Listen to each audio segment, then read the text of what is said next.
जारी है यूक्रेन जंग से जुड़ी। जंग के बीच ज़ेलेंस्की ने पुतिन पर बहुत बड़ा हमला बोल दिया। युद्ध के 425वें दिन पुतिन को बहुत बड़ा झटका लगा, क्योंकि एक बार फिर ज़ेलेंस्की की सेना ने रूस के कब्जे वाले क्राइमिया पर अटैक कर दिया। यूक्रेन की सेना ने क्राइमिया के सेवेस्तोपोल नेवल बेस पर मौजूद रूस के जंगी जहाजों के बेड़े को ड्रोन से निशाना बनाया, जिसके बाद क्राइमिया में मौजूद रूसी सेना में खलबली मच गई। हमले के तुरंत बाद वहां हाई अलर्ट जारी कर दिया गया। इसके बाद रूसी सेना ने यूक्रेन के हमले का जवाब देने की तैयारी शुरू कर दी। यूक्रेन की तरफ से यह दावा किया गया कि उसके इस ड्रोन हमले में सेवेस्तोपोल नौसेना अड्डे पर खड़े रूसी जंगी जहाजों को काफी नुकसान पहुंचा है, लेकिन रूस का दावा है कि उसकी सेना ने यूक्रेन के ड्रोन हमले को नाकाम कर दिया। पिछले महीने भी ज़ेलेंस्की की सेना ने रूस के इसी नेवल बेस को टारगेट किया था, जिसके बाद रूस ने क्राइमिया की किलेबंदी तेज कर दी थी। ज़ेलेंस्की की फौज को पस्त करने के लिए पुतिन वहां एक से बढ़कर एक खतरनाक मिसाइलों और हथियारों को तैनात कर चुके हैं, ताकि यूक्रेन की तरफ से किए गए किसी भी हमले का करारा जवाब दिया जा सके।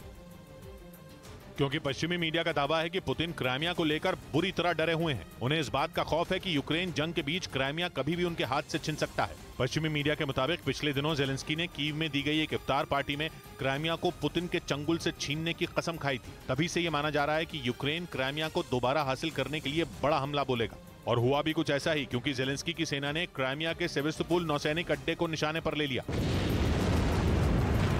इस हमले की जो तस्वीरें सामने आई, उनमें यूक्रेन के ड्रोन सेवेस्तोपोल नेवल बेस पर खड़े रूसी जंगी जहाजों पर बम गिराते दिखाई दिए, जिससे रूसी फौज में हड़कंप मच गया। पश्चिमी मीडिया का दावा है कि हमले के डर से पूरे क्राइमिया में अलर्ट जारी कर दिया गया। वहीं यूक्रेन का दावा है कि उसके इस ड्रोन हमले में रूस के जंगी जहाजों को काफी नुकसान पहुंचा। लेकिन रूस की सेना ने यूक्रेन के इस दावे को खारिज कर दिया। रूस ने दावा किया कि उसकी सेना ने यूक्रेन के ड्रोन हमले को नाकाम कर दिया और हमले में शामिल उसके कई ड्रोन मार गिराए। हालांकि ज़ेलेंस्की की फौज के इस हमले के बाद रूस ने सेवेस्तोपोल की सुरक्षा और कड़ी कर दी। काला सागर के किनारे बसे सेवेस्तोपोल से जो तस्वीरें सामने आई, उनमें रूस का एक लड़ाकू हेलीकॉप्टर आसमान से नौसैनिक अड्डे की निगरानी करता नजर आया। पश्चिमी मीडिया का दावा है कि पुतिन ने न सिर्फ सेवेस्तोपोल बल्कि पूरे क्राइमिया की सुरक्षा कड़ी कर दी है, क्योंकि क्राइमिया पुतिन के लिए नाक का सवाल बन चुका है और वो किसी भी हाल में ये नहीं चाहेंगे कि क्राइमिया उनके हाथ से फिसल जाए। 2014 से ही क्राइमिया पुतिन के पास है, जिसे बचाने के लिए वो कई बार परमाणु हमले तक की धमकी दे चुके हैं। इसीलिए पुतिन ने क्राइमिया में हथियारों के जखीरे को बढ़ाना शुरू कर दिया। और पश्चिमी मीडिया का दावा है कि पुतिन ने क्राइमिया की सुरक्षा के लिए वहां बड़ी संख्या में टैंक तैनात कर दिए। इसके साथ ही गोला बारूद की एक भारी भरकम खेप भी क्राइमिया पहुंचाई गई। लेकिन इसके बाद भी ज़ेलेंस्की की सेना क्राइमिया में घुसकर ताबड़तोड़ हमले कर रही है। इसी साल मार्च में यूक्रेन की सेना ने क्राइमिया के सेवेस्तोपोल में मौजूद रूस के सैन्य अड्डे पर हमला किया था। पश्चिमी मीडिया के मुताबिक उस दौरान यूक्रेन ने ड्रोन के साथ ही समंदर के रास्ते ऐसी नावें भेजी थीं जो बारूद से भरी हुई थीं, जिनसे क्राइमिया के दक्षिण पश्चिम में काला सागर के किनारे मौजूद सेवेस्तोपोल को निशाना बनाने का प्लान था। सेवेस्तोपोल क्राइमिया का सबसे बड़ा शहर है और यहाँ मौजूद नेवल बेस की दूरी यूक्रेन से ज्यादा नहीं है। जहां पुतिन की नौसेना की ब्लैक सी फ्लीट यानी काला सागर में ऑपरेशन का जिम्मा संभालने वाले जंगी जहाजों का बेड़ा तैनात रहता है। ये वो बेड़ा है जो यूक्रेन पर हमले की शुरुआत से ही पुतिन के एक्शन प्लान में सबसे अहम रहा है, क्योंकि इसी बेड़े की मदद से रूस ने पिछले साल यूक्रेन पर हमला बोलते ही काला सागर की किलेबंदी कर दी थी और वहां मौजूद उसके जंगी जहाजों ने यूक्रेन के शहरों को दहलाना शुरू कर दिया था। सेवेस्तोपोल पर तैनात कई पनडुब्बियों पर रूस ने बेहद ताकतवर कलिब्र मिसाइलें तैनात कर रखी हैं। वही कलिब्र मिसाइलें जिन्होंने जंग शुरू होते ही यूक्रेन पर कहर ढा दिया था। काला सागर में तैनात रूस की पनडुब्बियों से दागी गई कलिब्र मिसाइलों ने यूक्रेन के कई शहरों में जमकर तबाही मचाई थी। इसी वजह से सेवेस्तोपोल नेवल बेस यूक्रेन की आंखों में चुभता है। वो किसी भी तरह उसे तबाह करना चाहता है, ताकि पुतिन को बहुत बड़ा झटका लगे।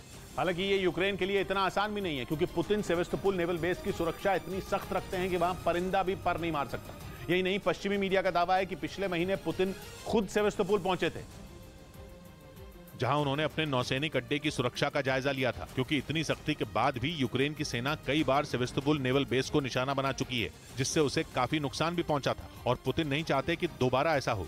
इसीलिए सेवेस्तोपोल नेवल बेस पर एयर डिफेंस सिस्टम हमेशा किसी भी हमले का जवाब देने के लिए तैयार रहते हैं, क्योंकि पुतिन को मालूम है कि सेवेस्तोपोल नौसैनिक अड्डा ज़ेलेंस्की के निशाने पर है और वहां कभी भी हमला हो सकता है। उनका ये डर सही भी साबित हुआ, क्योंकि पिछले महीने मार्च में सेवेस्तोपोल नेवल बेस को निशाना बनाने के बाद एक बार फिर यूक्रेन की फौज ने इस पर हमला कर दिया। इस बीच रूस ने यूक्रेन के बखमुत शहर में बहुत बड़ी कामयाबी हाथ लगने का दावा किया। पूर्वी यूक्रेन पर रूस के कब्जे के लिए बखमुत बेहद अहम पड़ाव है, इसलिए पुतिन ने वहां रूस की सेना के साथ उनकी प्राइवेट आर्मी कहे जाने वाले वैगनर ग्रुप को भी उतारा हुआ है। और अब रूस ने दावा किया कि उस वैगनर ग्रुप के लड़ाकों ने बखमुत के 3 और शहरी इलाकों पर कब्जा जमा लिया। बखमुत में लड़ रहे वैगनर ग्रुप के लड़ाके पुतिन के लिए मरने और मारने के लिए तैयार हैं, क्योंकि यूक्रेन के डोनेस्क प्रांत में बसा बखमुत शहर पुतिन के लिए नाक का सवाल बन चुका है। और वैगनर ग्रुप के हेड येवगेनी प्रिगोजिन तो शहर के 80% हिस्से पर अपने कब्जे का दावा भी कर चुके हैं। अगर बखमुत हाथ से निकला तो यूक्रेन के लिए पूर्व में पुतिन की फौज को रोकना नामुमकिन हो जाएगा। इसलिए यूक्रेन के राष्ट्रपति जेलेंस्की बखमुत की हिफाजत करने की कसम खा चुके हैं। ब्रेकिंग न्यूज आ रही है। रूस के पुराने साथी और ईरान के पड़ोसी आर्मेनिया और अजरबैजान एक बार फिर एक दूसरे के सामने तन गए हैं। दोनों के बीच एक बार फिर खून खराबे का दावा हुआ है। आर्मेनिया ने अजरबैजान पर अपने एक सैनिक की हत्या का आरोप लगाया है। वहीं अजरबैजान ने कहा है कि आर्मेनिया ने उसके सैनिकों पर फायरिंग की है। दोनों दुश्मनों का ताजा तनाव यहीं खत्म नहीं होता। इस खून खराबे के बीच अजरबैजान ने नागोर्नो कराबाख को से आर्मेनिया का लिंक तोड़ने के लिए दोनों के बीच की इकलौती सड़क पर चेक पॉइंट बना दिया। इसका मतलब यह हुआ कि अब आर्मेनिया को नागोर्नो कराबाख पहुंचने के लिए अजरबैजान के सुरक्षा घेरे से गुजरना होगा, जो कि आर्मेनिया को कतई मंजूर नहीं।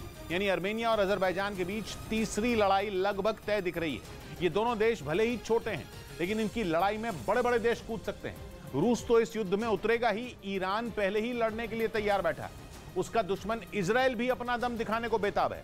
वहीं तुर्की और अमेरिका भी अपना अपना पाला चुन चुके हैं। और अगर इतने ताकतवर देश एक दूसरे से भिड़ेंगे तो वो विश्व युद्ध ही होगा। आर्मेनिया और अजरबैजान के बीच ताजा तनाव तब पैदा हुआ जब अजरबैजान ने ऐलान किया कि उसने लाचिन कॉरिडोर नाम की सड़क पर चेक पॉइंट बना दिया है। लाचिन कॉरिडोर नागोर्नो कराबाख को आर्मेनिया से लिंक करने वाला इकलौता रास्ता, और नागोर्नो कराबाख में अजरबैजान और आर्मेनिया दोनों की जान बसती है। नागोर्नो कराबाख के लिए दोनों देश आज से नहीं बल्कि 30 साल से ज्यादा वक्त से लड़ मर रहे हैं। 2020 में ही दोनों देशों ने नागोर्नो कराबाख के लिए 6 हफ्तों तक एक दूसरे पर तोप, गोले और बम बरसाए थे, जिसमें 6,500 से ज्यादा लोग मारे गए थे। तब रूस ने सीज फायर करवाकर युद्ध रुकवा दिया था। उस सीज फायर के तहत अजरबैजान लाचिन कॉरिडोर को बंद नहीं कर सकता। लेकिन अजरबैजान ने आरोप लगाया कि आर्मेनिया नागोर्नो कराबाख में नई जंग की तैयारी कर रहा है। इसके लिए वो लाचिन कॉरिडोर के रास्ते नागोर्नो कराबाख में हथियार पहुंचा रहा है। अजरबैजान ने दावा किया कि इसलिए उसने भी लाचिन कॉरिडोर पर चेक पॉइंट बना दिया। लाचिन कॉरिडोर पर अजरबैजान की चेक पॉइंट का मतलब है आर्मेनिया का नागोर्नो कराबाख तक जाने का रास्ता बंद। और नागोर्नो कराबाख की आधी से ज्यादा आबादी आर्मेनियाई मूल के लोगों की है। उन लोगों के साथ आर्मेनिया की सरकार खड़ी है। दिक्कत यह है कि नागोर्नो कराबाख आर्मेनिया से सीधा जुड़ा हुआ नहीं है, वो अजरबैजान की सीमा के अंदर आता है। इसलिए आर्मेनिया को नागोर्नो कराबाख तक पहुंचने के लिए लाचिन कॉरिडोर की जरूरत है, जिस पर अजरबैजान ने चेक पॉइंट बनाकर आग में घी डाल दिया है। इसी वजह से आर्मेनिया और अजरबैजान के बीच युद्ध छिड़ने की आशंका ने पूरी दुनिया को डरा दिया है। क्योंकि आर्मेनिया और अजरबैजान से अलग अलग देशों के अलग अलग हित जुड़े हुए हैं। ईरान का तो इस लड़ाई में पड़ना लगभग तय है, क्योंकि एक तो वो दोनों देशों का पड़ोसी है, दूसरा उसकी अजरबैजान से दुश्मनी है, और तीसरा वो सरेआम आर्मेनिया के साथ खड़े होने का ऐलान कर चुका है। वहीं वैसे तो आर्मेनिया और अजरबैजान दोनों ही सोवियत संघ का हिस्सा रहे हैं, लेकिन रूस का झुकाव आर्मेनिया की तरफ है। मगर मजेदार बात यह कि रूस का दुश्मन अमेरिका भी आर्मेनिया को समर्थन देता दिख रहा है। यानी यहाँ रूस और अमेरिका साथ खड़े हैं। लेकिन इसका यह मतलब नहीं कि अजरबैजान अकेला है। तुर्की उसका पुराना दोस्त है, जो 2020 की जंग में भी उसे अपने ड्रोन देकर जिता चुका है। वहीं इजराइल भी अजरबैजान से हाथ मिलाए बैठा है। उधर सूडान में अमेरिका ने अपने दूतावास के कर्मचारियों को बचाने के लिए स्पेशल ऑपरेशन चलाया। विशेष विमान के जरिए अमेरिका की स्पेशल फोर्स सूडान की राजधानी खर्तूम पहुंची और वहां फंसे दूतावास के कर्मचारियों को सुरक्षित बाहर निकाला। वहां सेना और पैरामिलिट्री ग्रुप में चल रहे तनाव के बीच अमेरिका ने रेस्क्यू ऑपरेशन चलाया, जिसके बाद इन कर्मचारियों को सूडान से निकाल लिया गया। अमेरिका के राष्ट्रपति जो बाइडेन ने ट्वीट कर इस मिशन के लिए स्पेशल फोर्स का शुक्रिया अदा किया। इस बीच पाकिस्तान के पत्रकार हामिद मीर ने वहां की सेना की बदहाली की पोल खोल कर रख दी। सोशल मीडिया पर उनका एक वीडियो वायरल हुआ, जिसमें उन्होंने दावा किया कि पाकिस्तान की सेना भारत से जंग लड़ने के लायक ही नहीं बची है। उन्होंने पाकिस्तान के सेना प्रमुख की भी बखिया उधेड़ कर रख दी और बाजवा पर खुल्लम खुल्ला हमला कर दिया। पाकिस्तान के पत्रकार हामिद मीर ने दावा किया कि बाजवा ने एक दो नहीं बल्कि 25 पत्रकारों के सामने कहा था कि पाकिस्तान की सेना जंग लड़ने के लायक नहीं रही, क्योंकि टैंक खराब हो चुके हैं और तोपों को लाने ले जाने के लिए तेल खत्म हो चुका है। टैंक चलने के काबिल नहीं है, तो आप कह रहे हैं कि मूवमेंट के लिए मेरे पास डीजल नहीं है। हामिद मीर ने दावा किया कि सेना की गरीबी को छुपाने के लिए बाजवा ने भारत से चोरी छिपे डील की थी, या यूं कहें कि बाजवा भारत के आगे गिड़गिड़ाए थे, जिसके बाद LOC पर सीज फायर हो गया।